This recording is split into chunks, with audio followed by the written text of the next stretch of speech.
شهر رمضان شهر رمضان.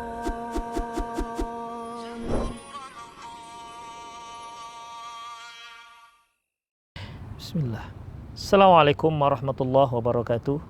Innal hamdalillah wassalatu wassalamu ala Rasulillah amma ba'd. Para pemirsa Rosa TV, kembali kita bertemu di program acara ceria Cerita Ramadan Inspirasi Taqwa. Kita kembali mengangkat tema yang kita ambil dari firman Allah Subhanahu wa taala surat Yunus ayat 23, ya ayyuhan nas innama baghyukum ala anfusikum mata'al hayati dunya thumma ilaina marji'ukum fanunabbi'ukum bima kuntum ta'malun. Wahai manusia, sesungguhnya kezaliman kalian itu kembali kepada diri kalian sendiri, dan sesungguhnya kezaliman itu adalah perhiasan dunia. Kemudian kalian akan kembali kepada kami, dan kami akan beritakan kembali akan apa yang kalian telah lakukan. Dari ayat ini kita sudah bicarakan tentang manusia yang merupakan makhluk yang sering melakukan dosa. Kita akan bahas mengapa Allah Subhanahu wa taala melarang kita untuk berbuat dosa. Itu dikarenakan banyak hal, ikhwah. Di antaranya pengaruh buruk sebuah dosa, yaitu hurmanil ilm, yaitu dosa dapat membuat seseorang sulit untuk mendapatkan ilmu. Imam Malik rahimahullah pernah berkata kepada muridnya Imam Syafi'i rahimahullah. Apa kata beliau? Inni ara annallaha qad alqa ala qalbika nuran. Kata Imam Malik, aku lihat Allah telah memberikan cahaya di hatimu. Fala tutfi'uhu bidzulmatil ma'siyah. Oleh karena itu jangan engkau hilangkan, jangan engkau redupkan, jangan engkau pupuskan cahaya itu dengan kegelapan maksiat. Ini menunjukkan bahwa maksiat itu merupakan kegelapan yang dia dapat menghalangi seorang hamba untuk mendapatkan ilmu. Semakin banyak maksiat yang dilakukan oleh seorang hamba, maka dia akan semakin sulit untuk mendapatkan ilmu. Yang kedua, yaitu kesulitan mendapatkan taufik dari Allah Subhanahu wa taala. Kita sebagai manusia selalu kita dihadapi dengan berbagai macam masalah. Dan tentunya kita ingin setiap masalah itu ada jalan keluarnya. Jalan keluar tentunya jalan keluar solusi yang terbaik untuk kita. Sementara Allah Subhanahu wa taala mengatakan, "Wa may yattaqillah yaj'al lahu makhraja." Barang siapa yang bertakwa kepada Allah, Allah akan beri dia jalan keluar setiap solusi yang dia hadapi. Artinya ikhwah, seorang yang bertakwa akan senantiasa diberi taufik oleh Allah Subhanahu wa taala dalam mencari solusi kehidupannya. Sementara takwa itu artinya yaitu kita laksanakan perintah Allah, kita jauhkan larangan Allah. Adapun pelaku-pelaku maksiat, mereka adalah orang yang perintah Allah dia abaikan, larangan Allah dia langgar.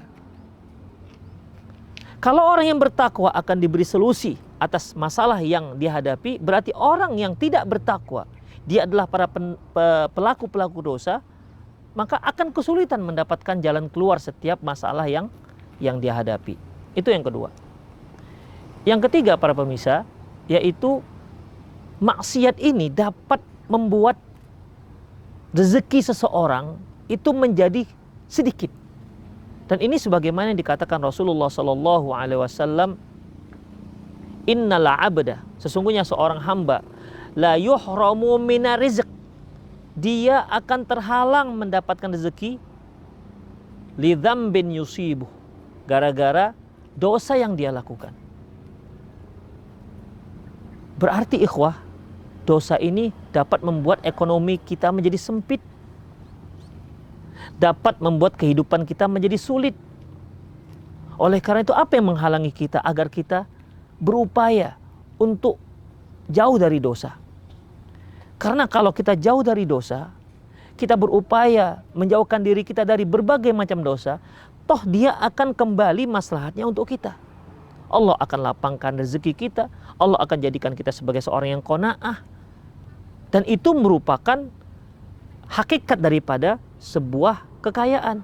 Laisal ghina an kathratil arad, innamal ghina ghinan nafs. Sesungguhnya yang dikatakan orang yang kaya dan yang berkecukupan adalah bukanlah orang yang banyak harta bendanya, tapi yang dikatakan orang yang berkecukupan adalah ghinan nafs, yang hatinya kaya. Orang yang hatinya kaya adalah orang yang bertakwa kepada Allah Subhanahu wa taala. Pelaku-pelaku dosa bukan orang yang bertakwa, berarti dia tidak akan pernah merasakan yang namanya berkecukupan. Sebesar apapun anugerah yang Allah berikan kepada dia, maka dia tetap akan merasa tak cukup dan tetap merasa miskin, kekurangan. Ikhwah rahimanallahu wa iyyakum. Oleh karena itu, dengan ketakwaan Allah Subhanahu wa taala akan melapangkan rezeki kita. Yang keempat, ikhwah, yaitu dengan dosa kehidupan kita menjadi tak berkah. Bahkan Allah Subhanahu wa taala menyebutkan tentang orang-orang kafir itu bukan hidup lagi, bahkan mereka disebut adalah orang-orang yang mati. Allah Subhanahu wa taala firman, "Man 'amila 'amalan shalihan min dzakarin wa untha falanuhyiyannahu hayatan thayyibah." Barang siapa yang beramal soleh, baik dia laki-laki maupun perempuan, falanuhyiyannahu hayatan thayyibah. Kami akan beri dia kehidupan yang baik. Mereka yang beramal soleh, dia adalah orang yang bertakwa. Para pendosa, mereka tak beramal soleh. Oleh karena itu, jika kita ingin kehidupan kita benar-benar kehidupan yang baik, karena itu merupakan cita-cita setiap manusia, di mana dia mengisi kehidupan dengan kebaikan dan kehidupannya menjadi kehidupan yang baik, maka dengan cara bagaimana, ikhwah? Bertakwa kepada Allah dan menjauhkan dosa. Demikian, ikhwah. Oleh karena itu, mereka yang berbuat dosa, apalagi sampai dosa yang terbesar yaitu kufur kepada Allah Subhanahu wa taala, Allah sebutkan mereka adalah amwatun ghairu ahya, kata Allah. Itu orang-orang kafir itu adalah orang-orang yang mati dan tidak hidup. Jadi walaupun mereka berjalan di muka bumi, mereka makan dan minum, karena mereka kafir kepada Allah Subhanahu wa taala, sesungguhnya mereka itu adalah zombie, yaitu mayat hidup yang sebenarnya tidak punya kehidupan yang hakiki. Kemudian para pemirsa, di antara pengaruh buruk dosa terhadap diri kita, yaitu sulitnya seseorang untuk melakukan ketaatan kepada Allah Subhanahu wa taala. Imam An-Nawawi pernah berkata, "Hurimtu qiyamul lail marratan." Aku pernah tidak salat malam satu kali. Bidzambin adznabtuhu. Itu dikarenakan satu dosa yang aku lakukan. Coba kita perhatikan bagaimana para ulama sangat jeli menilai diri mereka sendiri. Aku sempat terluput sholat malam satu kali. Itu dikarenakan ada satu dosa yang aku lakukan. Jadi dosa ini bisa menghalangi seorang untuk berbuat taat. Sulaiman Ad-Darani pernah berkata bahwasanya la tafutu ahadun sholatal jamaah illa bidzambin. Tidaklah seorang itu sampai tak sholat berjamaah satu kali, itu semua gara-gara apa? Gara-gara dosa yang dia lakukan. Demikian. Oleh karena itu, ya, semakin banyak seorang berbuat dosa, semakin sulit dia untuk taat kepada Allah Subhanahu wa taala.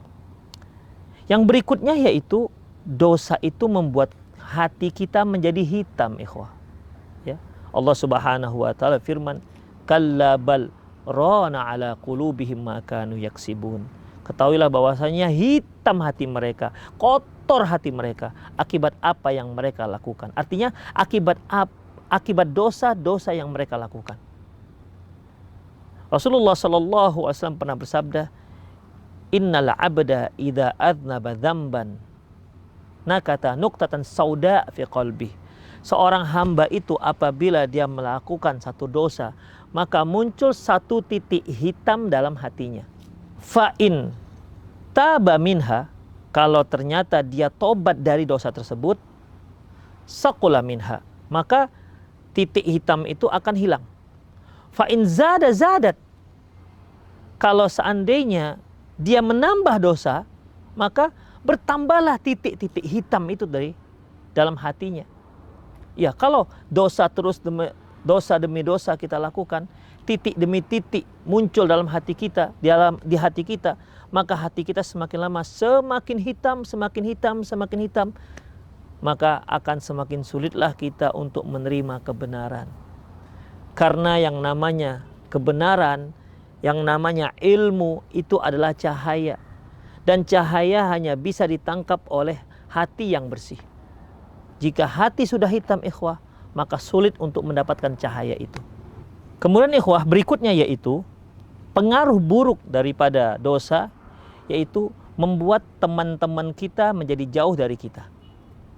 Rasulullah SAW pernah bersabda, "Mata wadda isnani," tidaklah dua orang saling mencintai, fayafriqu, kemudian mereka itu terpisah, illa bidzambin yahdutsu ahaduhuma, kecuali dikarenakan dosa yang dilakukan oleh salah seorang daripada keduanya.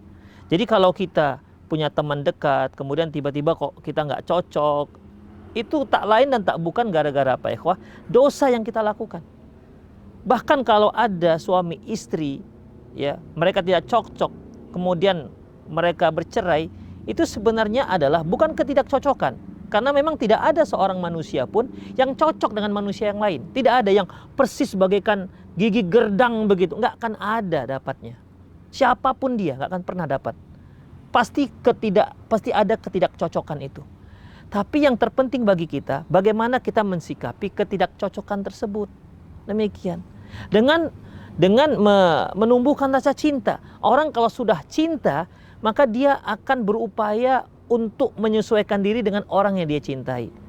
Tapi akibat dosa, ya, dosa ini akan membuat kita tidak ridho dengan teman kita tersebut. Oleh karena itu akhirnya terjadilah perpisahan. Terjadilah perceraian. Sekali lagi itu dikarenakan dosa yang kita lakukan. Kemudian akibat buruk dosa, ya, dan ini juga cukup dahsyat, yaitu mengakibatkan datangnya bala bencana. Sebagaimana firman Allah Subhanahu wa taala, "Zaharal fasadu fil barri wal bahri bima kasabat aydin nas." Sudah muncul kerusakan baik di daratan maupun di lautan akibat ulah tangan manusia. Bayangkan ikhwah, manusia itu hidup di darat tapi dia bisa merusak laut padahal dia tidak hidup di laut. Karena apa ikhwah? Karena bima kasabat aydin nas, dikarenakan ulah tangan manusia, dikarenakan dosa-dosa manusia. Yang terakhir para pemirsa, yaitu satu dosa akan mengundang dosa-dosa berikutnya. Innal aqibatadz dzunub adz-dzunub ba'daha. Sesungguhnya akibat satu dosa akan mendatangkan dosa-dosa berikutnya.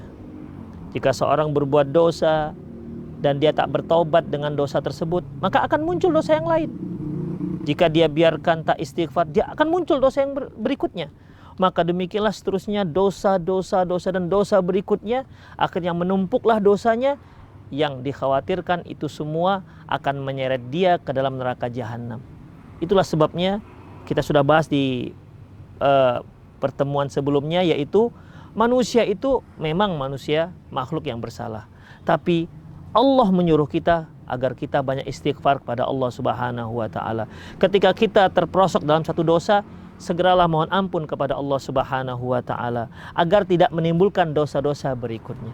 Semoga Allah Subhanahu wa taala menjauhkan kita dari dosa dan menjauhkan seluruh kita dari hal-hal yang dapat mendekatkan diri kita kepada dosa. Demikian aku qouli hadza wastaghfirullah li wa lakum wa lisal muslimin innahu wal ghafurur rahim. Assalamualaikum warahmatullahi wabarakatuh.